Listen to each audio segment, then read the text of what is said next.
এক নাতি তার দাদুকে জিজ্ঞাসা করল, জীবনে কি সত্যিই বন্ধুর কোনো দরকার আছে? দাদু মৃদু হেসে জবাব দিলেন, হ্যাঁ, জীবন যদি সরল হতো তবে বন্ধুর প্রয়োজন হতো না, কিন্তু জীবনটা প্রায় সময়ই রুক্ষ। তোমার পাশে তখন এমন একটা মানুষ থাকা উচিত যার সাথে তুমি ঘন্টার পর ঘন্টা কথা বলতে পারো, দুঃখ শেয়ার করতে পারো, যে তোমাকে বিচার না করে ভরসা দেবে, যার কাঁধে মাথা রেখে তুমি কাঁদতে পারবে। সে তোমাকে ভয়ের মাঝে সাহস দেবে, জীবনের কঠিন সময়গুলো যাকে ভরসা করে তুমি অতিক্রম করতে পারবে।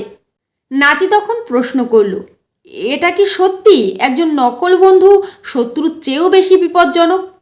দাদু বললেন, অবশ্যই, কারণ শত্রুকে সহজেই চেনা যায়, যার ফলে তার থেকে নিজেকে রক্ষা করাও সহজ হয়। কিন্তু নকল বন্ধু তোমার সব দুর্বলতা জানে বলে বুঝতে পারে কিভাবে তোমাকে পিছন থেকে ছুরি মারতে হবে। নাতি এবার জানতে চাইল, আমি কিভাবে নকল বন্ধুদের এড়িয়ে চলতে পারি? দাদু কিছুক্ষণ চিন্তা করার পর বললেন, আচ্ছা বলো তো, একটা ছোট বাগান এবং একটি বনের মধ্যে কোনটিতে সাপ আর বিচ্ছু বেশি থাকে? নাতি সাথে সাথে উত্তর দিল, বনের মধ্যে। দাদু তখন কিশোরের মাথায় হাত রেখে বললেন, সেটাই, বৃত্ত ছোট রাখো বাছা, শান্তির জন্য একটা ছোট বাগানই যথেষ্ট।